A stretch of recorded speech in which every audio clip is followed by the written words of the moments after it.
This is the traditional structure. This is the Harvard method of management. Scott Cage at the top, my 3 deputy principals, my BSM. We split up all the heads of department. For you guys in primary, that might be by year level, I don't know. But that's the traditional method. And then behind that, we had this.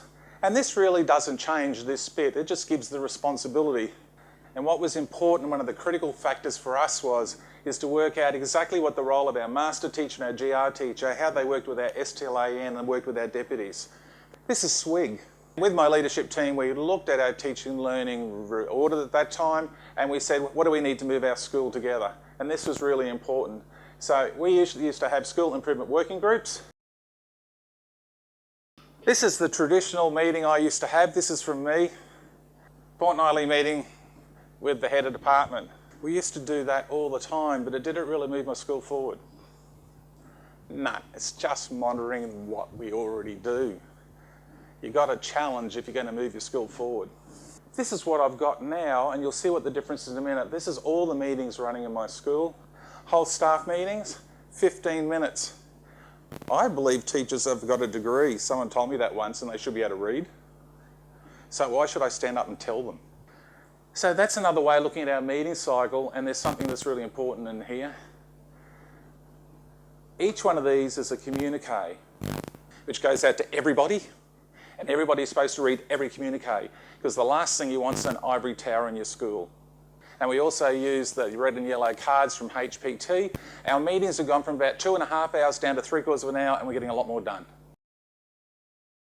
And what I realised was they're the ones that look at their students' data all the time. So what we have here is 2 of our dashboards. This is a faculty dashboard. So in our school, I'm going to talk in the future here, our teachers have, depending on each area, they have their data they collect. But as a faculty, so this might be it for you guys at a year level, I have all the subjects, the teacher codes, the ABCDNs, and then we have a relative gain, student declining, student stable, student improving, and that goes across, and that goes from last year. Then we go to the end of term 1, end of term 2. At that stage, we're looking at the whole grouping. This is our monthly leadership dashboard, and it has some different things in here. I'm also interested in teachers. I don't want them to just be the best teacher in the classroom. I want them to be the best teacher out of the classroom, because my belief is the best things in schools happen outside the classroom. Wakakiri, sport, So I track the extracurricular participation. So then I have the information about, this comes from this stuff from our parent community. We were up to 920, we dropped down to 845, we're back up to 860, I think, right at this moment, and that's just the fluctuation. That affects how much we can engage with our community.